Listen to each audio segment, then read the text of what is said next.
Wow, great win. I guess my only question is offensive line looked better. How real is this 25-point bar that has been set, I guess, by the AD? Because a lot of people talk about that, but I mean, how real is that? And is there going to be any accountability for Brian, Question. after the season? Because I mean, if you look at it today, the offense scored what, 13 points? So, Well, no, but hold on a second. Let me make something abundantly clear, Ryan. Let's just make sure we're on the same page here.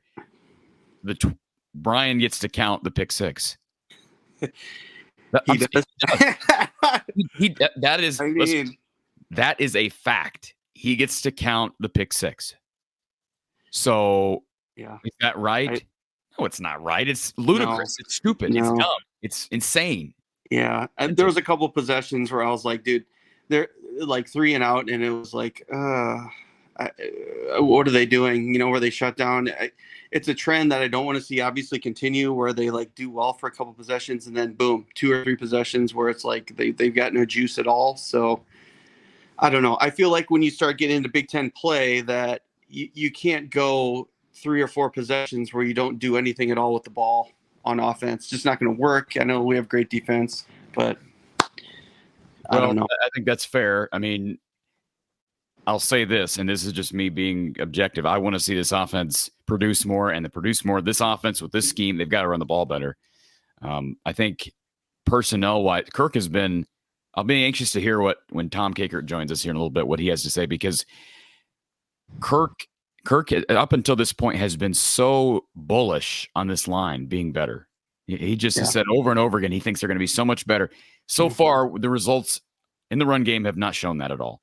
You cannot have one of the most infuriating things at Iowa, a bugaboo with this Iowa offense, is the negative run plays. I've never seen an offense have so many plays where you lose 4 to 5 yards on a simple handoff, which means you're just completely breaking down up front and you got a free rusher. That's the only way you lose 5 yards with a guy who's 6'1", 220 pounds like Caleb Johnson, is you're just completely blowing your assignment. Somebody's blowing their assignment. And Iowa State makes it difficult. They bring guys from different directions. That 3-5 is different than what Iowa's typically going to see, although Wisconsin's going to be a challenge as well because they're 3-4 and how they rush you. Mm-hmm. But I'm with you. I think it's, first of all, it's insane that the 20 points counts for Brian. And second of all, once you get to Big Ten play, you've got to get receivers involved.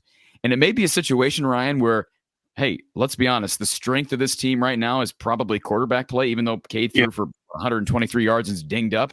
They may have to pass to open up the run. And I know Kirk's not comfortable with that, but that may be where we're at.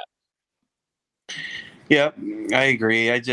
They did look better, I thought, offensive line running the ball a little bit. But, man, if you can't run in the Big Ten, I mean, it's going to be a lot of discombobulation on the offense as far as a pass game. So, believe me, we're on the same page there. And I think Don Patterson will say the same thing. Now, I think the hope is you have another week here and they should rout Western Michigan. If they don't put up, like, for Brian Ferentz's points per game, like for this little tracker up in that corner of the screen, other corner, that little thing up there, that thing to go, they need to put up like a 50 burger on Western Michigan. Agree.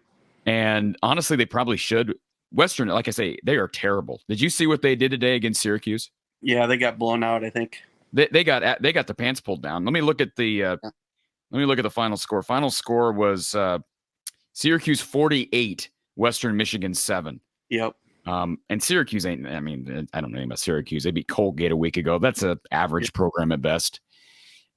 So Western is terrible, and Iowa should be able to dominate on the ground against them. Knock on wood. Mm-hmm. Hopefully here with 2 weeks before Penn State. Penn State's a late start, so you get a little bit extra rest, I guess, on that Saturday. Hopefully that O-line, that's the coming out party is against Penn State. They can take some momentum from a bad opponent next week. Mm-hmm. White out. Yeah. Yeah.